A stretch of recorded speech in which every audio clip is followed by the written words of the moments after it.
and welcome back to another episode of All in All with Alex podcast. I'm your host, of course, Alex.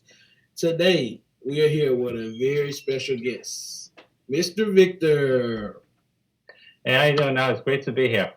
Hey, yeah, good to have you. Good to have you. Now, your last name is it Dedaj? Yes, it is. Perfect. I think I'm 2 for 2 today on pronunciations of people names, so I think I'm doing pretty Awesome. Yeah. good. Yeah. So, okay. So, first of all, I want to tell you, I appreciate you, taking the time out to come on the podcast today. Oh, thanks for having me on. So it's a pleasure to be on your show. Yeah. Yeah. No problem. No problem. No problem. So we're gonna jump straight into it. So can you give the people a quick background about yourself before we get started? Yeah, sure. I was in the core world for a bunch of years, probably almost 2 decades, and I left about 10 years ago, became an entrepreneur. And over the last several years, in addition to doing entrepreneurial stuff, become a certified holistic health coach. So my passion right now is health and wellness and helping people live a healthier life and just being healthy and avoiding being sick. Okay. Okay. So is that basically the definition of a holistic health coach? Because I know a lot of people may hear the term, but they don't know exactly what it is. Yeah, a holistic health coach, basically, we look at the whole person. A lot of times when you go to a doctor, they might look at one part of your body, your kidneys, your liver, your heart. We look at the whole person, but it's not just that. In addition to that, we look at the emotional aspects, the social aspects, psychological, spiritual. So we look at the whole person because we think that all of those things are interrelated. Because if some of those things are out of whack, you could have health issues. So we try to Mhm. work on getting all that working together. But yeah, we try to look at the whole person. Okay, okay, that's interesting. Like because I definitely agree with what you said about everything working together. Because if you're let's say you're in an argument with your significant other and you get ready to go to work, now your rest of your day is not going to be the same because you're thinking about the argument you guys had, and now your day is just way different than it would have been had you not had the argument. So. No, totally agree. Yeah, yeah, that's going to mess up your entire day. You're not going to function as well at work. You won't be as productive, and it can take a toll on you. And if you're going through a stressful time, whether it's your marriage or at work, that can easily affect your health, for example. Yep, yep, I agree. I agree. So, what inspired you to become a certified holistic health coach? Well, for many years I've been interested in becoming healthy because um, I realized for many years I was not healthy and I didn't have a healthy lifestyle. And I noticed a lot of people around me getting sick and not living a healthy life. So I realized, what can I do about it? So I started reading up on this stuff, watching a lot of Mhm. videos, and changing the way I eat, exercising more, supplementing with vitamins, minerals, and stuff like that. And I realized as I did that over the course of time, I started becoming healthier enough that I wasn't getting sick as much. One problem I used to have a lot was I used to have a lot of problems with my teeth, like a lot of pain, root canals, cavities. They say there's a correlation between the healthier teeth and your overall health. And I would say I would agree because once I started changing my focus, I've not had any problems with pain in my teeth. I've not had to have any more root canals or cavities, and I don't feel any pain whatsoever. And that's probably been for the last maybe 15 years. Mm, hmm. That's interesting. I never heard that term, as far as being healthy, kind of started to. But that does make a lot of sense, when you think about it, because that's theoretically connected to your brain, and I mean your brain controls a lot of things as well. You know what I mean? So Mhm. yeah, that does make sense. So I see you got a little bit of a background in finance and corporate work. Mhm. Did that kind of help you a little bit as far as your approach to being a holistic health coach? Yeah, I was in the finance world for a lot of years. I learned to interact with a lot of different people, so I could definitely tell you I learned the importance of building relationships and friendships, and just the importance of helping people out. Because I just learned when you help people out, it helps you in your career. It just everything just works for the best. So if you just focus on yourself, you won't get as far in the business or in most industries, to be quite honest. And I can tell you, being an entrepreneur, you cannot succeed if you don't help people out. So I could definitely tell you, learning just to support other people, teammates, people above me, and also I learned giving them extra value because here's the thing. Sometimes they ask you to do stuff and you do it, but a lot of times they want you to do stuff they don't directly ask you for. So I've learned to over deliver and give more value. And when you do that, people really appreciate it. And you know what? Word of mouth is your best business. So you really take care of people, they're going to tell their friends. And if you don't take care of people, guess what? They're also going to tell their Yeah, friends. that's right. That's right. That's right. I definitely agree with that. I mean, that word of mouth can make you or break you when it comes to your business, for sure. Really, when it comes to anything in life. So if you had to point out any key principles of being a holistic health coach, that's a mouthful. Holistic health coach. um, what would you say are the key principles of holistic health that guide your coaching and Yeah. training? Well, the first thing what I do is I have them fill out a health evaluation because I need to know where things are going right and where things are going, where they're lacking things. So, and it's usually four different areas: there's soft tissue, hard tissue, digestion, and blood sugar. Blood sugar, of course, is a big issue because a lot of people, have diabetes or pre-diabetic. Digestive issues, related to your stomach, your gut health, and a lot of people don't have good gut health. Hard tissues like the hard stuff like your bones and your teeth, and soft tissue would be like your eyes, your skin, your organs, like your heart, your kidneys, and the liver. So those are the four main areas. So maybe some people their heart tissue is okay, the soft tissue is okay, but maybe they have high blood sugar issues. So then we focus on trying to improve that. So we look at all those different areas. So I need to have them fill it out, and then we can say, okay, you're lacking in this area. We're going to work on doing this. I recommend doing this. We can recommend these products that we have, and that can help work, help you improve in those areas. And one thing I tell people is you need to, if you're going to work with me, you got to give me 9 days because a lot of times these problems have been happening for decades, and you can't expect these problems to disappear in 2 weeks. It'll take some time. So I ask people to give it at least 90 days, and if you see the results are getting there, maybe your score gets better, we continue. If you feel it's not getting better, then you don't have to continue. So it's really up to them. But the vast majority of the time, they see improvements and they want to continue working with us.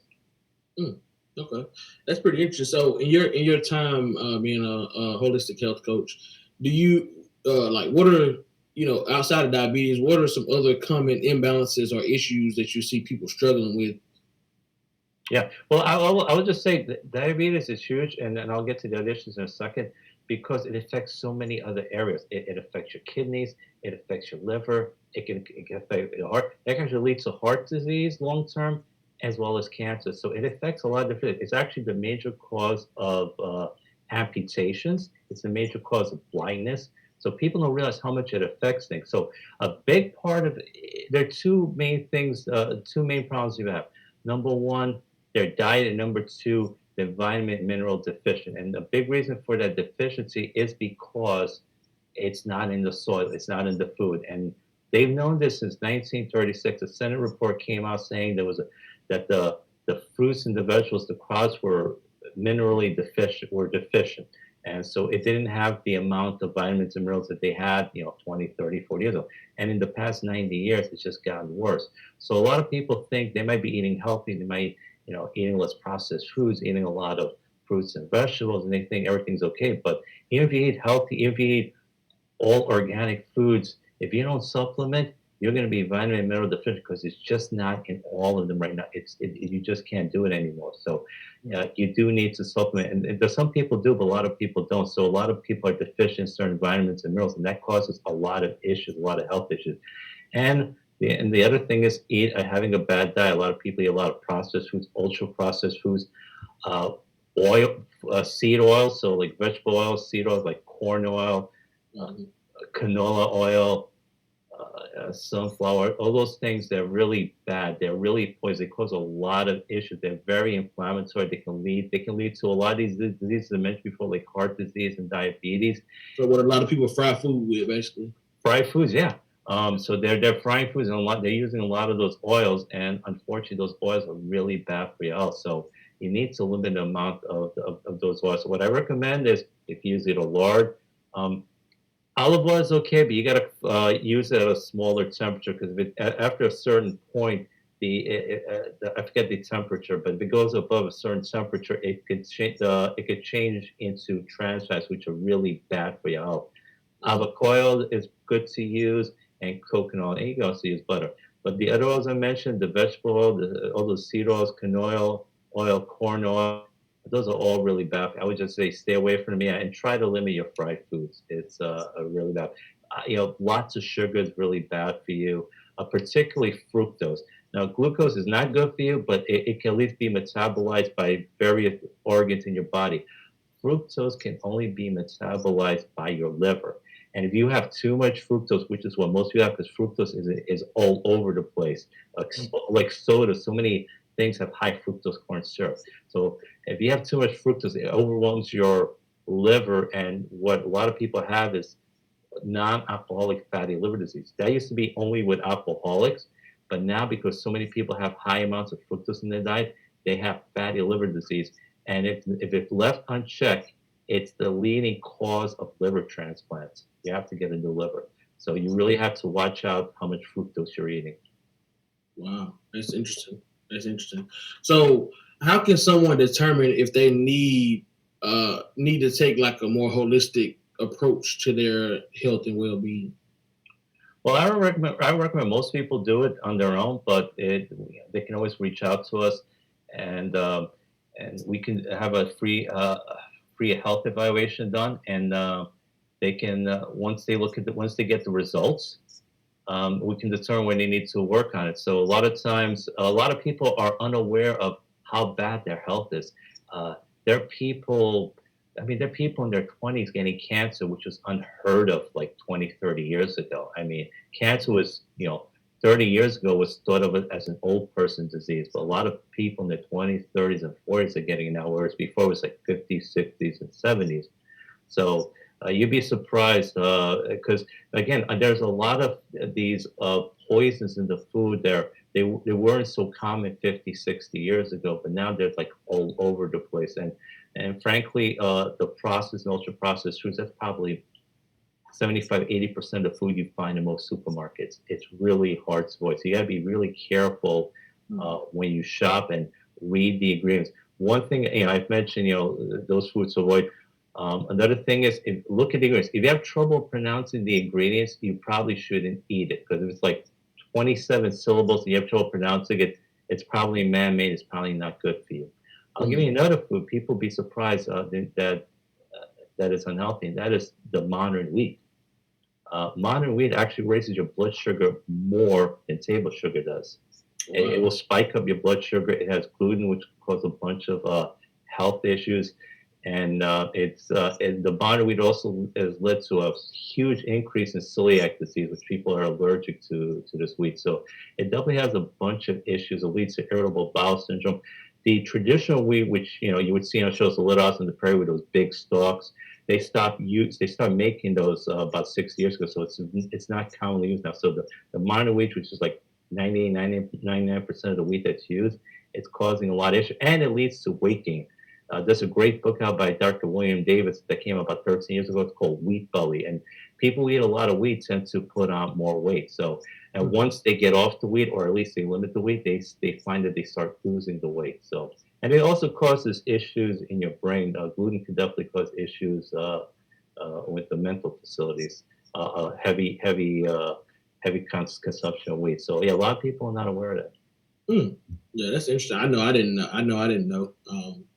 But that's good to know now. I mean, one thing that you know, when you're growing up and you're young, you don't really more so focus on health because you're like, you're still young, you just eat whatever or whatever. But you know, me, as I cross the 30-year old mark, start realizing certain things like, man, I really need to, do better with my eating and maybe do a little bit more working out. You know what I mean? Because at the end of the day, health is everything. You don't have health, you don't have a life. You know what I mean? You don't get a chance to see your kids grow older and all that. You know what I'm saying? As far as being here on Earth, so health is definitely very important.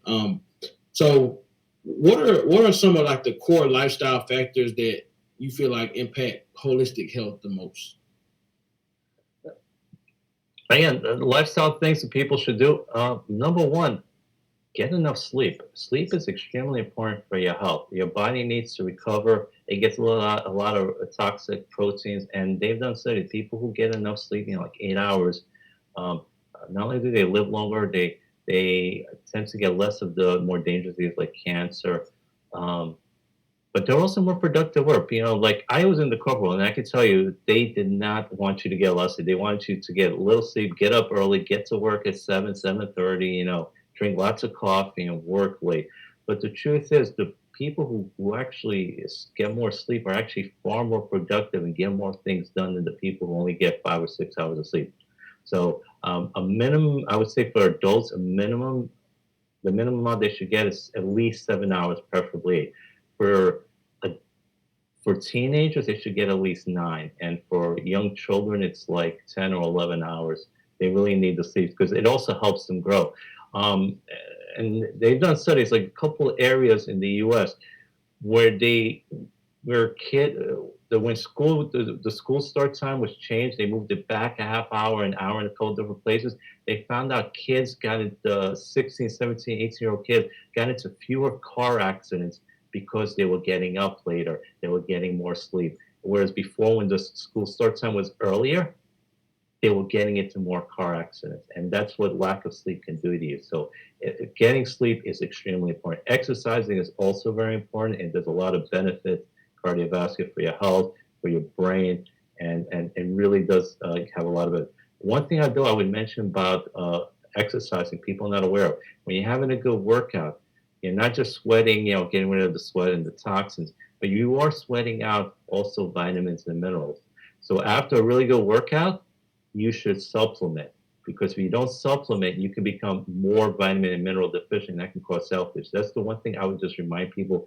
I do recommend exercising, but make sure after a good workout you supplement to recoup those lost vitamins and minerals that you get. So a lot of people don't understand that. A lot of people are starting to understand that now. But that's why sometimes you might hear the story: star high school quarterback in great shape drops dead, collapses, and they have no idea why. Chances are he was exercising, working all the time, but he probably did not supplement, and he lost all those vitamins and minerals, and he was deficient. That's probably what killed him. So make sure you supplement after good work. So you're gonna work an hour on the treadmill, or you're gonna lift weights for an hour. Supplement after you're done. So that's one thing. And then also for exercise, if you want to use it to lose weight, the truth is, if you want to lose weight, exercise is only about 20% of the equation. 80% is diet. The type of food you eat is far more important than exercise, but exercise does help. Exercise while you're fasting. So don't exercise and eat. It's not going to help you much. So first thing in the morning is a great time to exercise because you haven't eaten for 8 hours. So exercise, and then you can eat after you're done. Or later on in the day, if you haven't eaten for 4 or 5 hours, then exercise, and then you can have your dinner, for example. So that's something to keep in mind. Again, the quality of the foods is very important. Limit the processed foods, the sugars, the seed oils, and preferably try to get, you can have some beef. Grass-fed beef definitely helps, for example. Um, Organic food, definitely helps. And butter over margarine. Butter is natural food. It's a good fat. Oh, that's the other thing. Fats have been totally vilified, and there's no reason to do it. Fats do not make you fat. It's the carbs and the seed oils that make you fat. So people that eat, if you think about it, a rhinoceros, which is vegetarian, is a lot fatter than a lion, which is a carnivore. So don't worry about eating meat. It's totally fine. Eat meat, eat your meat. So and it's interesting. When animals kill other animals, you know what they eat? They don't eat the lean muscle mass. They eat the fat parts and the organ meats. That's actually where most of the nutrition and the health is. And a lot of people are not aware of that. Like organ meats are very healthy for you. That's what the animals eat. They leave the lean muscle mass for last, but that's what they eat. So don't worry about eating the fat part of the meat. So again, fats do not make you fat. And the other thing that a lot of people are not aware of this, they've been told this lie that cholesterols are causing all these issues. It's not the cholesterol. Again, it's the triglycerides, and the triglycerides part, that goes up because of the sugars, the fructose, and the seed oils. That's the thing that causes the heart issue. It is not the cholesterol. In fact, cholesterol is needed for so many parts of your body. In fact, 80% of the cholesterol is actually made by your liver. So it's so important your body has to make it. It's a good chunk of your brain. And over the last 60 years, when they've been trying to get people to lower their cholesterol, uh, like statin drugs, they take it out of the brain. And what does that cause? An increase in dementia and Alzheimer's. Alzheimer's did not exist 100 years ago. A big cause is because of these cholesterol lowering drugs, because it takes it, and it especially takes it out of the brain, which is where a good chunk of the cholesterol is. Cholesterol is also needed to make the sex hormones. It's needed for estrogen and testosterone. So if it weren't for cholesterol, there would not be a human race. We need Yeah. cholesterol for so many different activities. So like what's called the LDL cholesterol, the bad cholesterol, again, it's actually not the cholesterol. It's something called lipoprotein, which carries the cholesterol. There's actually two types of LDL. There's one which is small and dense, and that is, that can cause issues with the heart, clotting stuff like that. But there's another type of LDL which is large and fluffy, and that's actually totally harmless. So it's you can't look at totally LDL, because there's a part of it that's actually okay, and a part of it that is fine.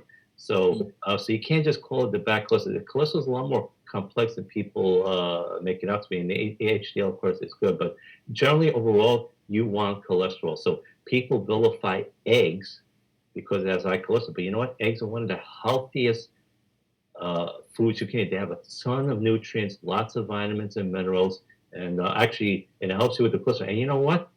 The cholesterol in the eggs does actually change the amount of dietary cholesterol in your blood anyway. So what your body tends to do is you eat more cholesterol, it tends to make less. So it compensates for it. So if for those who actually worry about your cholesterol, don't worry about it. Eat your eggs, get the benefits of it, and your cholesterol won't really change much anyway. And I would recommend for breakfast, um, the one thing you lose when you're sleeping is you lose a lot of protein. So I recommend, instead of eating cereal, which is a lot of carbs, eat protein. So like eggs or bacon and stuff like that, which is what people eat for centuries. Eggs are a good thing to eat for breakfast. And you know what? You'll feel more satisfied. And, when you eat a lot of eggs and protein, you tend to feel full. When you eat a lot of carbs, you tend to not feel full. You tend to eat more. So if you want to eat less, That's eat true. more fat and protein. Hmm.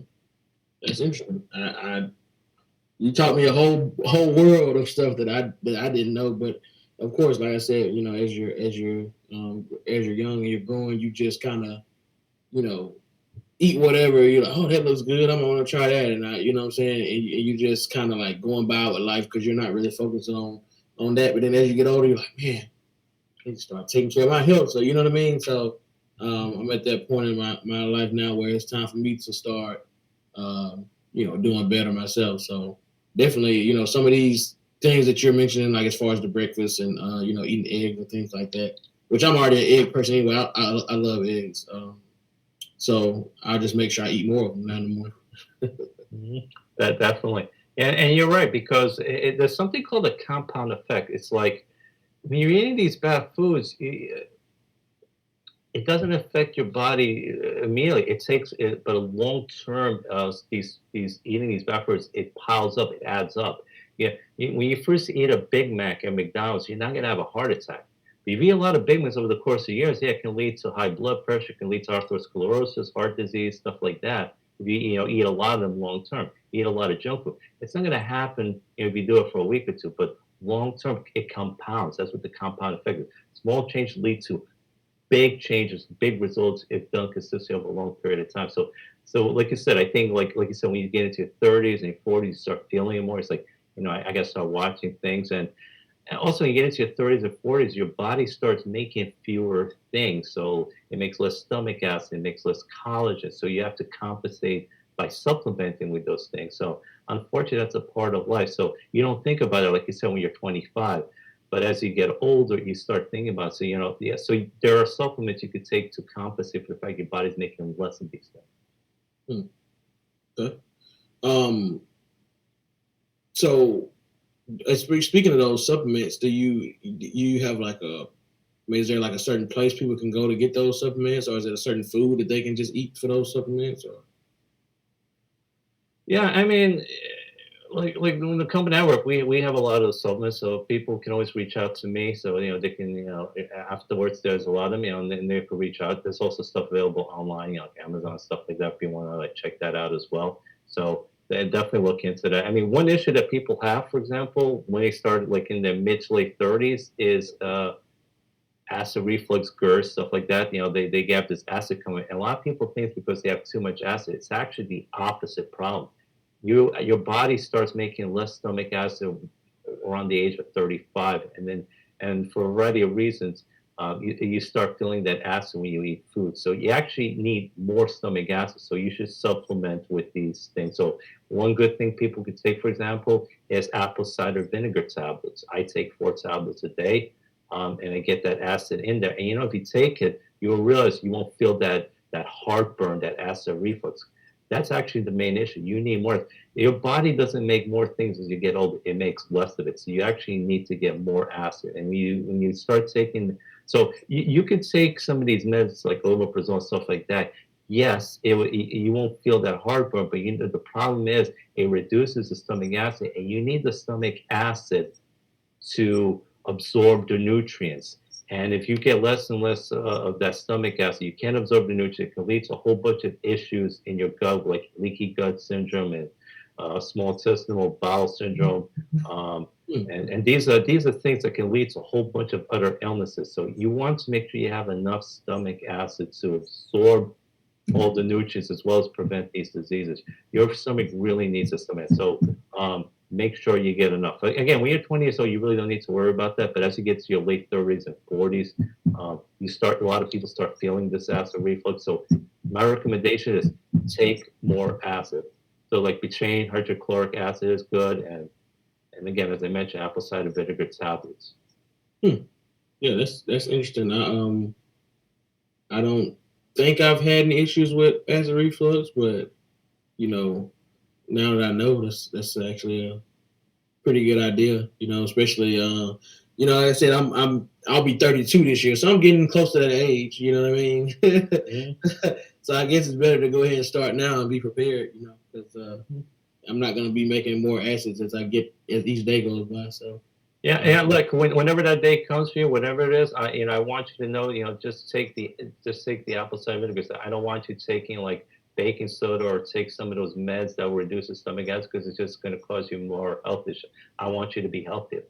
yeah, yeah, that's definitely the goal. That's definitely the goal. So do you? So how does stress affect um a person's health? Like, what ways have you seen stress affect people's health?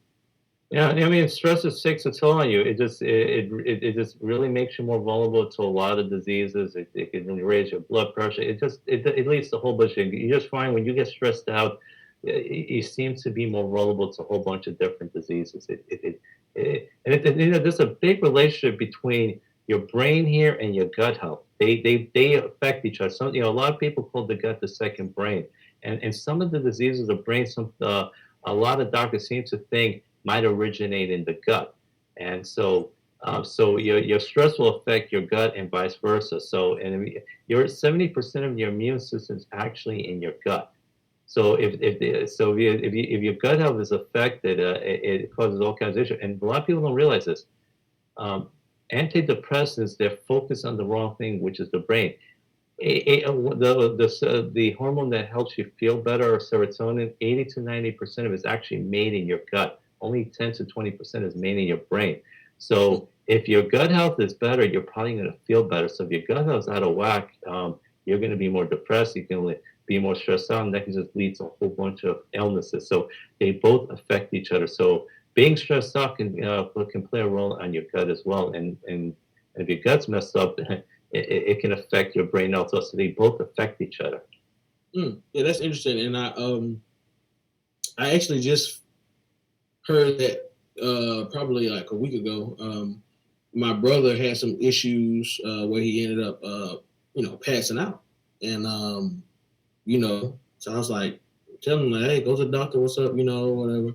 And so he finally ended up telling me the other day. He said exactly what you said. He said the doctor told him that, hey, he was like, your gut is like your second brain. He was like, it controls a lot of things, and he's seen that his something was off balance, something like that, and so he wanted him to start taking probiotics. And he said since he's been taking the probiotics, he said he feel 100% better. No, And yeah, go ahead. that's a very good point you made there because for a variety of reasons, like lots of sugar, lots of processed foods can mess up your gut. So probiotics, which will give you the good bacteria, which you need. A lot of people, when they think of bacteria, they only think of the bad bacteria, which obviously you want as little of that as possible. But there's also millions and millions of what you call good bacteria, and processed foods can mess it up. Too much sugar. Also, antibiotics. People don't realize if you take a lot of antibiotics not just kill the bad bacteria, but they also kill the good bacteria. Because look at with the breakdown of antibiotics. Anti means against, bio means life. It's actually against life. So yeah, you'll get relief, but you'll kill the good bacteria in addition to the bad bacteria. So in the old days, when they used to give you antibiotics, they used to give you a probiotic called acetophilus, which for some reason they don't do that anymore. So if you ever have to take an antibiotic, I would say in general try to avoid it, but if you have to take it, make sure you take a probiotic with it to offset the fact it's going to kill your good bacteria. Because if you lose a good bacteria, it can lead to a whole bunch of health issues, as your brother found out from his doctor. Yeah, probiotics I definitely recommend to people. You always want your good health to be as good as possible because it affects so much of your health. Right. So what if somebody like, okay, we're gonna use myself for example, right? So what if let's just say, hey, I wanna start being, more healthy or whatever. I say, hey, you know what? I ain't been having no any stomach issues, but I want to make sure my good bacteria and my good health would it be okay for me to just start taking, a probiotic, or is it kind of like a vitamin almost? Yeah, but with probiotics will just give you these good bacteria. So yeah, I would definitely, I definitely recommend taking it out because you just don't know how good or not so good your gut health is. A lot of people may not be aware of it, but even if it's overall pretty good, you want to make sure it stays in good health. So yeah, I definitely recommend take a good probiotic, just in case because you're also in this society you're dealing with a lot of processed foods, a lot of foods with fructose and sugar and seed oils, and those things can take a toll on your gut. So I think probiotics is one good thing to take to help deal with it. So at your age, I would definitely recommend taking a good probiotic. Yeah. Okay, okay. So what are some holistic modalities you recommend for pain management or chronic conditions? Okay. A lot of chronic conditions really, again, a lot of it comes back to the gut Mhm. and the small intestine. Because again, when like for example, you get less stomach acid, all kinds of things to get through. Because number one, in the small intestine, that's where you don't want things going through. And they usually go through the large intestine, but when your whole gut health is out of whack, bacteria like can go through holes in the small intestine. That's called small intestinal bacterial overgrowth, and that can just open you up to a whole bunch of illnesses. And a good chunk of this country's population has it. Um, I would say probably 60 to 80%, maybe more, probably have some sort of gut issue, leaky gut, small intestinal bacterial overgrowth, or also called SIBO. So you really want to take care of the gut health. So that's why probiotics are good. Limit the processed foods, eat good quality food. Make sure you have enough stomach acid because it's going to process all the nutrients and all the foods, and it'll help strengthen that barrier. And actually, the other thing is, you also want to make sure you have enough salt. Salt is also very important for your cell health as well, and it also is important for your stomach acid. Salt's been a little way too vilified. It is actually very important, so you do need to have salt as well. But yeah, I would say that's the primary thing that helps you avoid a lot of chronic conditions. And I would just definitely say limit limit the sugars, especially the fructose. Limit the processed foods because that leads to a whole bunch of chronic conditions. So, and that leads to a lot of the pains people feel, the arthritis pains. A lot of that's inflammation. So, like as you get older, I would definitely say recommend collagen supplements. EFAs, essential fatty acids, that also those are also anti-inflammatories that can also help deal with pain. Turmeric is good, cinnamon is good. So there are a lot of natural things you could take. I would just say, like, the thing is with painkillers, like all the different ones, like the Tylenols, ibuprofen stuff, what they do is they mask the pain, but they don't address the symptoms. So Mm. they only mask the symptoms, but the underlying issue is still there, and that's the problem with a lot of pharmaceutical drugs. They only suppress the symptoms, but they really don't take care of the underlying problem. So that's what, and unfortunately, a lot of them do have bad sides. Some of these painkillers, they can affect long term your liver health, or some of them can also affect your kidney health. And those are two of the more important organs in your body. And that's also that high blood pressure also affects your kidney health. And then people don't realize probably the major cause of high blood pressure is again the sugars, the fructose, the cetos, all those things really affect the blood pressure. And that's why it's important also to supplement. Like magnesium is really good for keeping your blood pressure in check. So a lot of people deficient in magnesium, they're deficient in calcium, which is important for your bone health. For example, I mentioned the EFAs that will also help your blood pressure. It will also help probably thin your blood a little bit. And it's also a great anti-inflammatory. It's good for brain health. It's good for so it's good for a whole bunch of things here. And a lot of people I probably don't get. It's also great for skin health. People have like a bad skin or dry skin. Guess what? When they take the EFAs, essential fatty acids, guess what? Their skin health improves. So, Yeah. vitamin D, for example, is really good for your immune system. And one of the reasons people get sick during the winter is because they don't get enough vitamin D. Why do you get vitamin D primarily? You go out in the sun, but that's your main source of vitamin D. You can also supplement. It's not in a lot of foods, but during the winter, guess what? You're not in the sun that much. And even when you go outside, guess what? You're mostly covered. Maybe only your face will feel the sun. The rest of your body's covered. During the spring and the summer, guess what? You probably have a short sleeve shirt. During the summer, you're probably in shorts, so your sun is hitting your skin all over. So that's why one of the reasons why people don't get sick is vitamin D is extremely important for your immune system. Vitamin C, very important for your heart health. It's actually important for your bones. It works to help build collagen, which collagen and calcium are the two things that are required to build your bone health. And vitamin C is important for collagen. So vitamin C helps with a whole bunch of things as well, and it's great. It's antiviral. It's an antioxidant. So it's antibacterial. So it helps. It's also great for your immune system as well. So and then there's a whole bunch of other vitamins and minerals. And if your body has enough of them, either through diet or through supplementing, it can really help boost your health. So a big reason for a lot of these chronic conditions and pains is because people are not only are they eating bad quality foods, but they're deficient in a bunch of vitamins and minerals. Mm.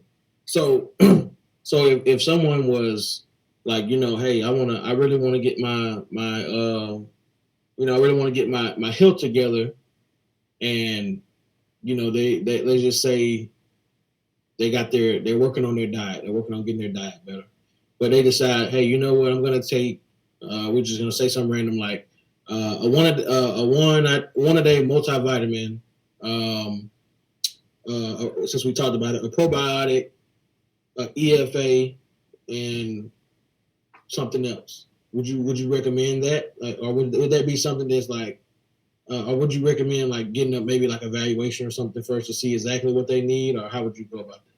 Yeah, I would recommend always the evaluation because a lot of times it could be more things that could be an issue than you are aware of. So sometimes people are aware of something, but a lot of times it's more than what they realize. So that's why I like those four areas I mentioned: the hard tissue, the soft tissue, the digestion, and the blood sugar. Some people may have blood sugar issues and not even aware of it, or they may have digestion issues and not aware of it. So, or they could have hard tissue issues. So that's why it's important to go over it. Then because I was like, okay, so maybe they think it's blood is sugar, then we can like recommend products for blood sugar, but they may have a digestion issue as well. So it's like I could recommend this, take this for your digestive problems. So that's why it's important to go over it because you want those four areas to be functionally as optimally as possible. So that's why it's important to do because our our our health evaluation is very accurate because sometimes when I'm talking to a person on the phone, I can get a sense of where they are, but I still like to confirm it with the health evaluation, and very often the health evaluation confirms what I suspect.